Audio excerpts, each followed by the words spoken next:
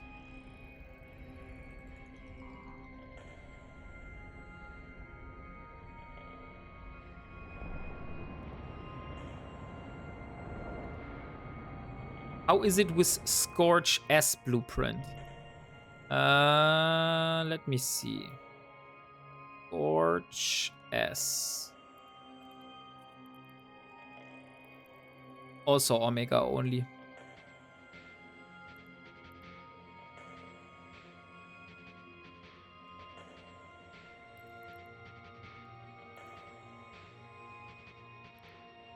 Yeah, Omega also.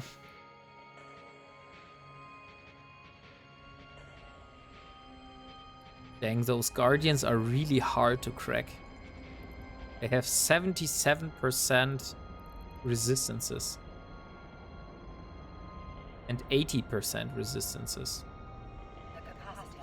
And my capacitor is empty.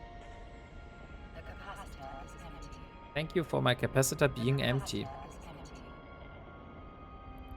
Maybe I shouldn't do that.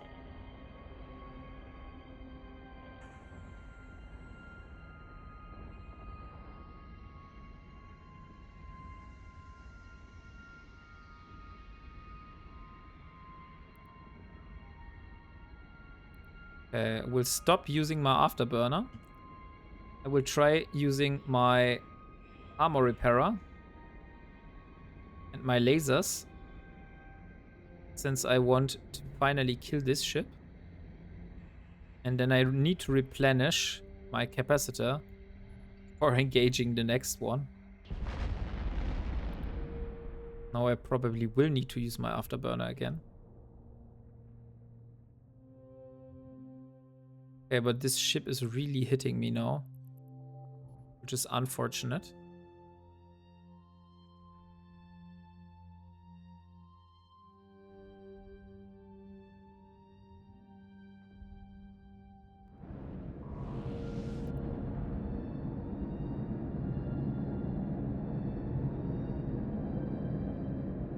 But our angular velocity is not bad. Like, we're over 100, so I would say... Oh no, this is the velocity. Didn't I change transversal? The angular? Yeah. Now I have angular. And... Okay, so... Here's the next rack. Only some lead and some metal scraps.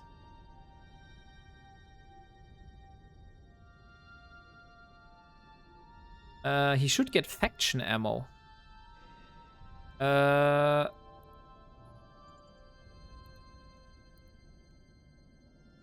is honestly not a bad idea.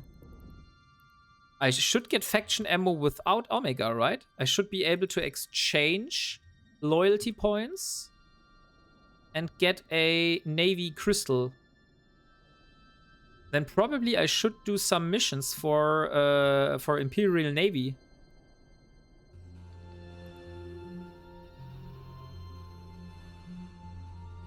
The faction ammo doesn't give you the range bonus of Scorch.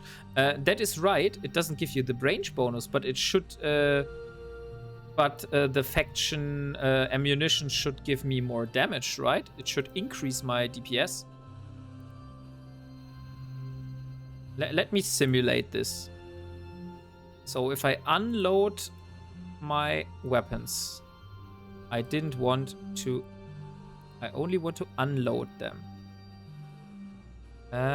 Unload like this. And now I'm putting faction.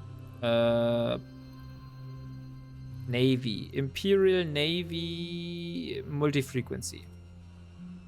So that would make a difference of 20, 30, yeah, 30 something DPS. That is not bad.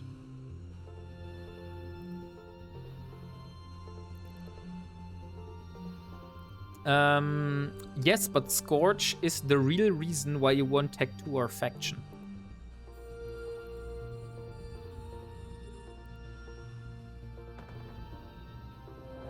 Yeah, but like you saw earlier, Scorch is only Tech 2 and Tech 2 is only Omega, so that will be hard to get, so to say.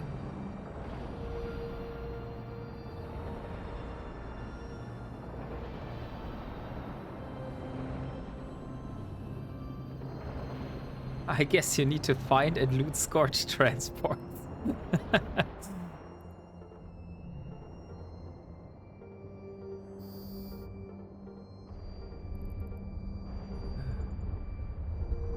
So... Or get Omega. Yeah. Yeah, we will see. Like I said. Oh, nice! Look at this, guys. We got one enduring warp disruption field generator. Very nice. This module gives me 30,000 titanium, 15,000 pyrite, and a lot more other stuff. So this is really a big hitter in terms of resources. Very, very nice. Ah. So, which belt are we at? We're not here, we're not here, we're here. Okay, so I'll just take a look at the next one. Once I find some ships. Then warp back to the station. Drop off my loot. And then continue. It's only a few more belts. And then we're done here. And after all those belts are done, I probably will be off for the night.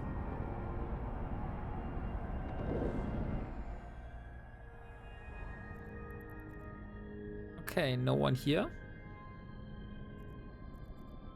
Let's warp to the next one. How much ISK have we got after all this? Almost 17 million. Not bad. So we made like 10 million for the moment. Oh yeah, there are two more battleships. One is a... What is this? Oh nice, a flotilla admiral. Flotilla admirals are like the best ships in terms of ISK. Flotilla. So I'm going to be docking. And then I'm going to come back here. Because the flotilla admiral... Ah, dang it. I'll show you once I'm at the site again. The flotilla admiral has a bounty of 1.1 million ISK. So only killing this ship will give me 1.1 million.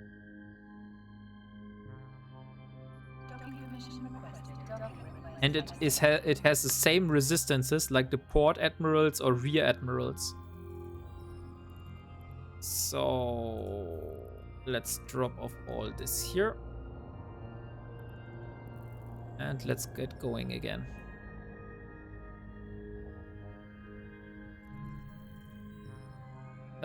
What I should also get, by the way, is I should probably invest something into a cryos.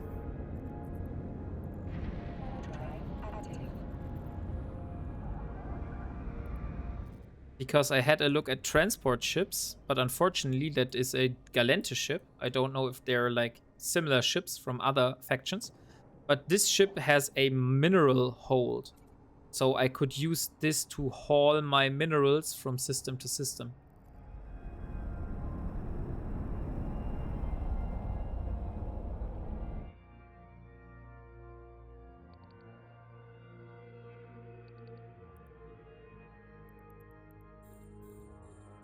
So 2 battleships and 2 frigates.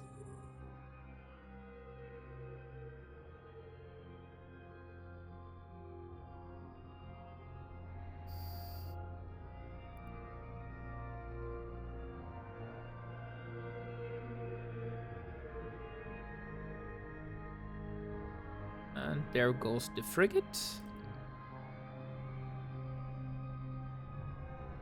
And we just need to see... Here, now I can show you the flotilla admiral.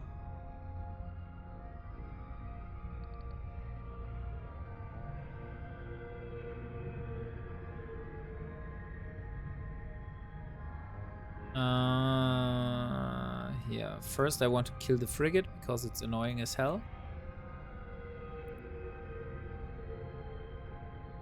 And after that, I'm going for the flotilla admiral. By the way, guys, I want to do some advertisement for my own cause. If you are interested in like a little bit of RP stuff, there is first a backstory, which you can access with the chat command !story. So if you're interested in the backstory and what was like the story behind Elara and why she is doing this, then you might be interested in this. And if you want to read further up on this topic, I have a Discord server. And on this Discord server, I have a private channel. And this channel holds, I'm doing like a captain's log like entries for every stream I do from the perspective of Elara in like a RP fashion. So if you want to read up on what happened so far in her journey and what were the different accomplishments and don't want to rewatch all of the different episodes, then you could also just read up on those stories.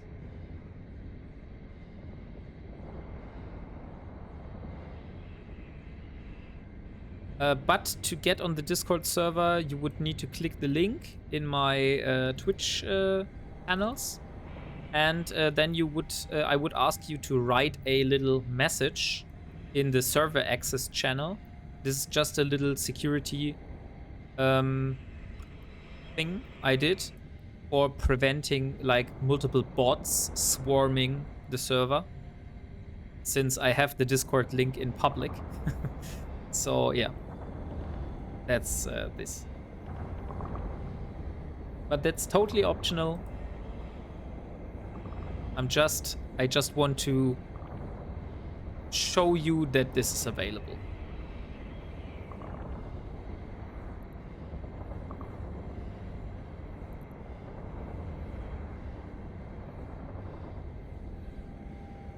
Okay, so now the flotilla admiral is down.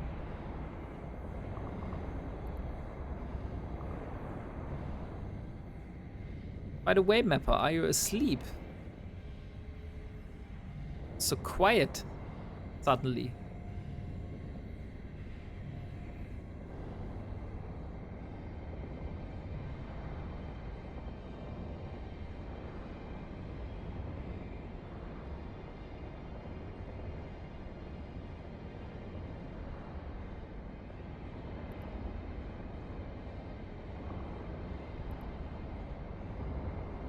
Nice, so she is Captain Janeway. You mean because of Jane Honesty?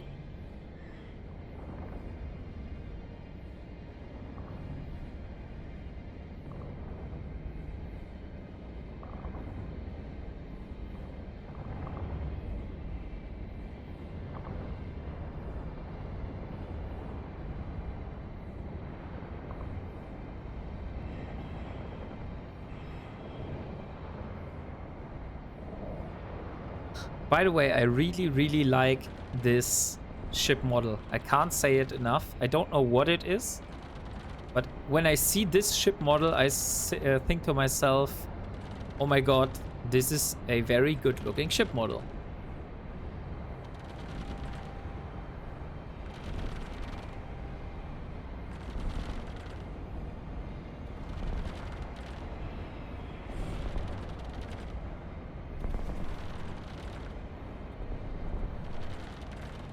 No, Star Trek Voyager, the caption logs. Ah, okay. I didn't got that reference.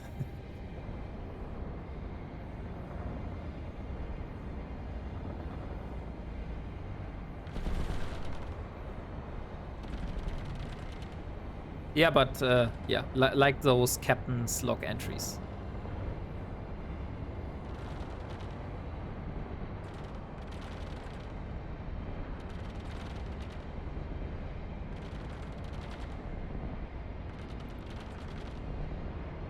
Okay, Flotilla Admiral is nearly dead now. And now I want to show you. This bounty is what I'm after.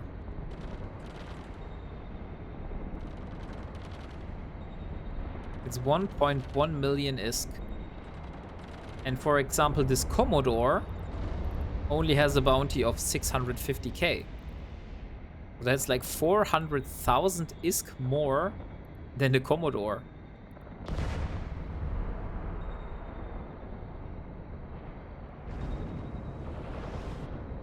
First, I want to get the content of this rack. It is cool though. Yeah. It is.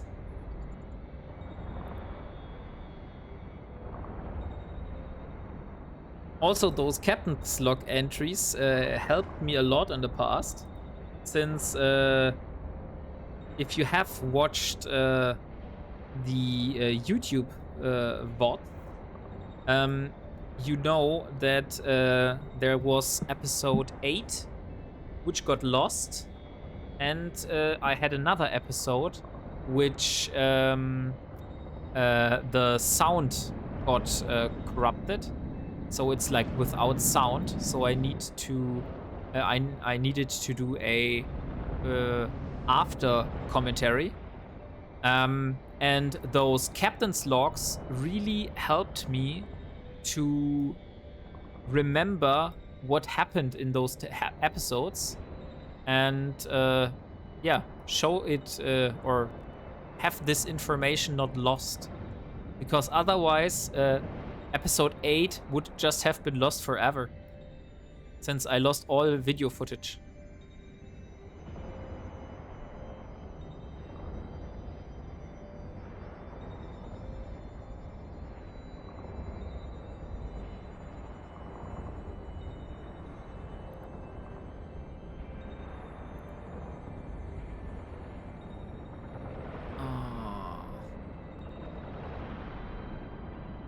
How much belts do we have left? We are in this one, so it's only one belt. So if in this belt there are no ships, then we have rated all the belts in Syndicate today. Not in Syndicate, but in KLWN, like our system here.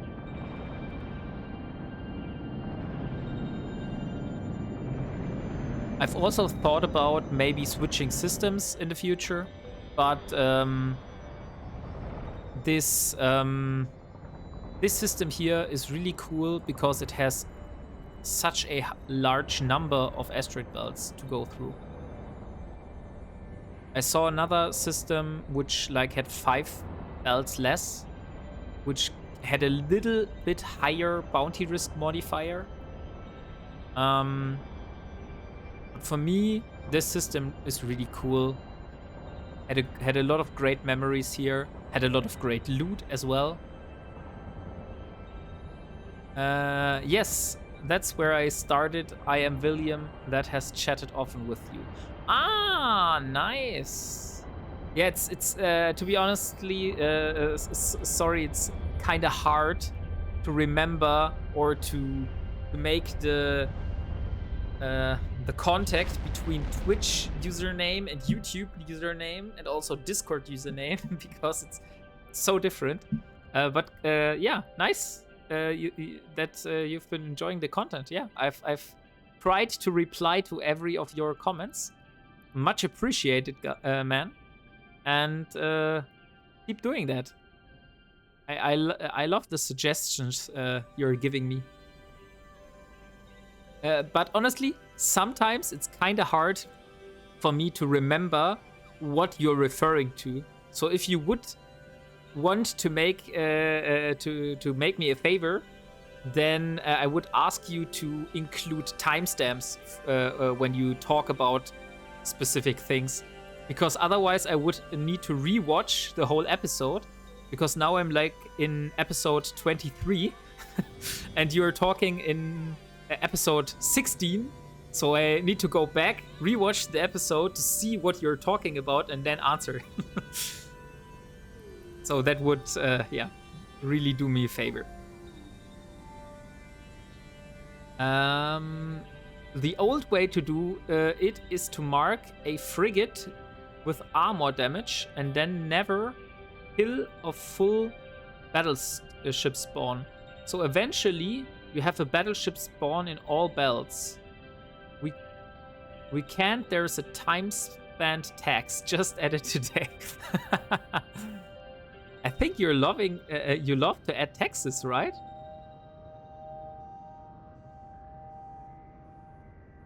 I don't want to get too political here, but is it possible that you're from America?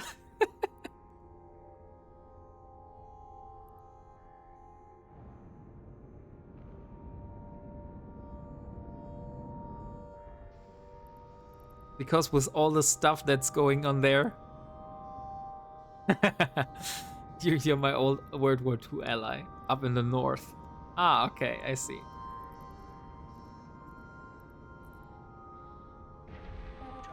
Yeah, but I agree. Yeah.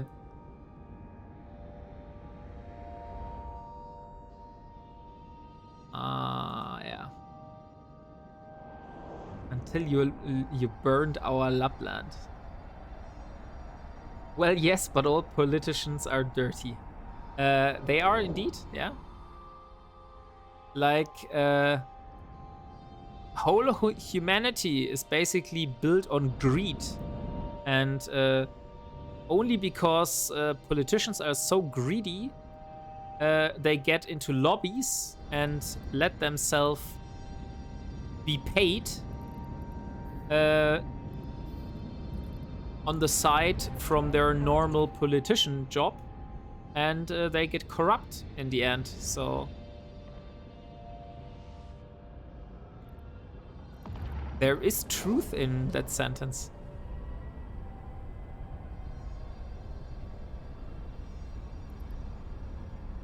Oh look, there's brain cancer and Yellowjack. Now they're both here.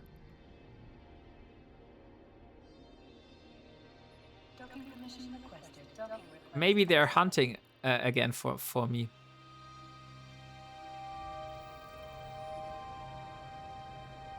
So bribery is illegal unless you're a lobbyist. Yeah. So let's have a look at our wallet. We're almost at 20 million. I think the last payment hasn't rolled into. So I guess we will have above 20 million, which is pretty nice. That means we made 14 million ISK. And we have loads of modules here.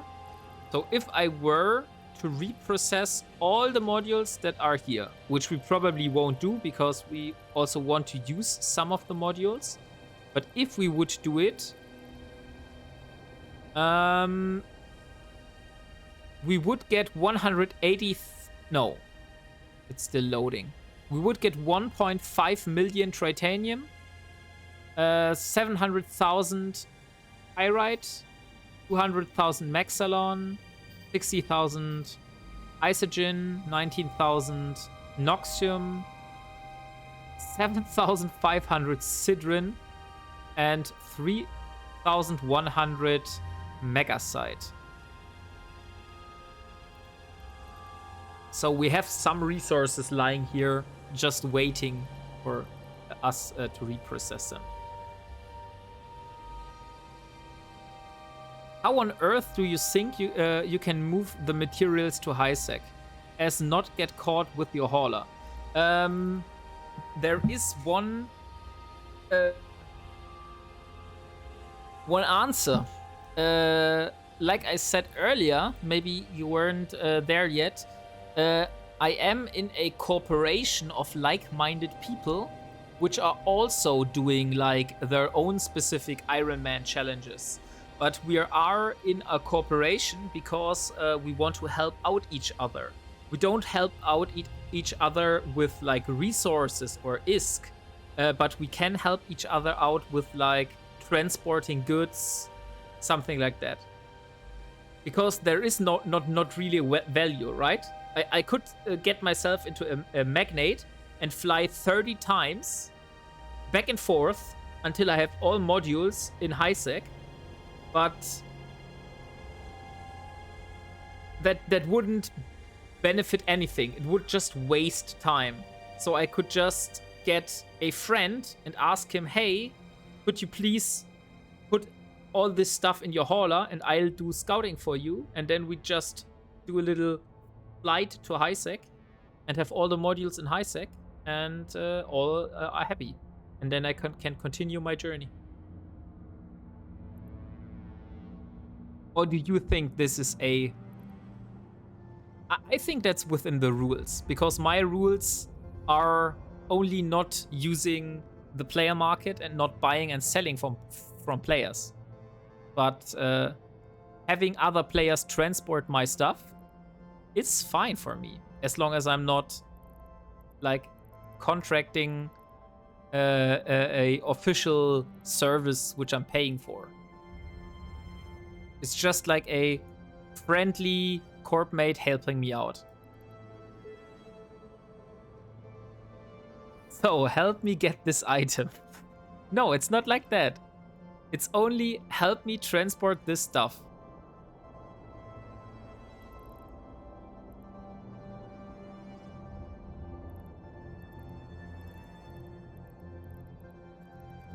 Like, I'm interested in your opinion. Like, how would you solve this? Do you think that is within the rules? Do you think that is fine?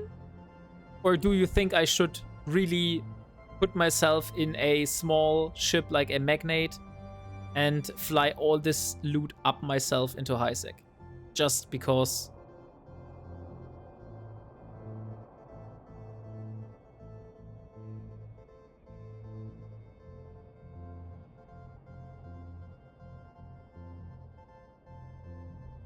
help is fine.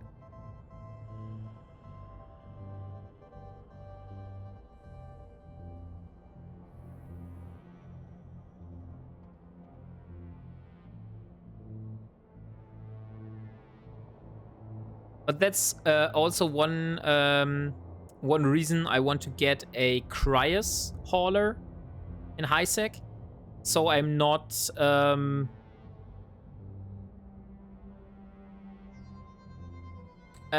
you're speaking of 5 jump through nullsec without standings through het GP with a hauler. Exactly. I don't know what you mean with through het GP, but I'm speaking without going through nullsec to through syndicate, through solitude, Aridia, and I think then Genesis with a hauler.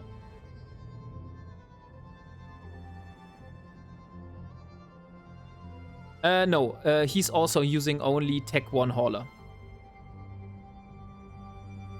Like I said, my corp mates in my corporation are also doing their own kind of Ironman challenge in private. I'm the only one that is streaming it. But they're kind of doing their own challenges. And so they are also mostly using Tech 1 stuff.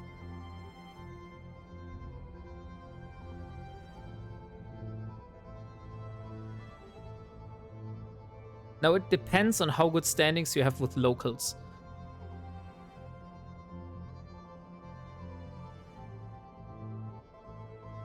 But having those preset, I would see against the rule set. There are some standings with, I think, the Void Hound Corporation, which is up in Genesis in some of the low-sec pockets.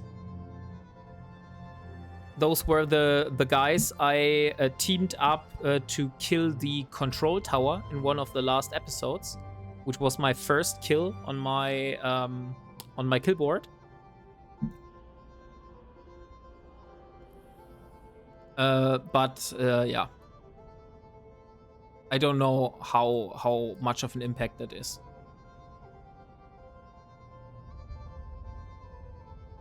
So if you refine it and they have Cryos, it's one trip. Yeah, exactly. That's what I'm saying. The Cryos can fit basically all the minerals inside its mineral hold, and then you can just go there. And I also want to get a Cryos myself in the future, so I'm able to move minerals for to like specific stations or modules to stations and minerals from stations back to my home.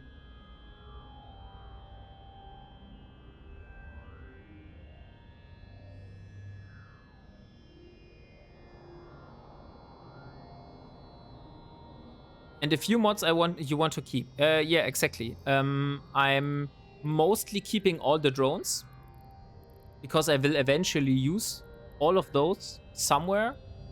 I'm reprocessing all the different ammunition since I'm not planning of using any of those. Probably also will be reprocessing all of these burst jammers here. I will be keeping all the medium and small armor repairers, the drone damage amplifiers, and yeah, that's basically it. Maybe some of the afterburners and micro warp drives, but the rest of those modules are going to be reprocessed.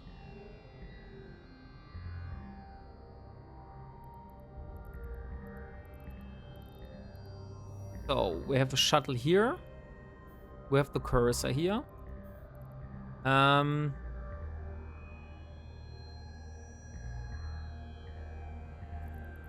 So let's leave this ship for now. I think the next time I want to do something else. So ratting was today. Maybe the next time, like I said, we will be doing some missions for the Imperial Navy to get the Imperial Navy crystals. Or I could go and on another relic hunt to find the contaminated nanite compounds, which I'm still missing.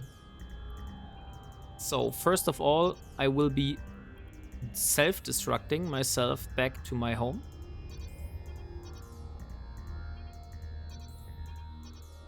So back in Simela. Then we have some production, which should be finished. Exactly. Okay. So, thank you guys for today. I had really a lot of fun today streaming.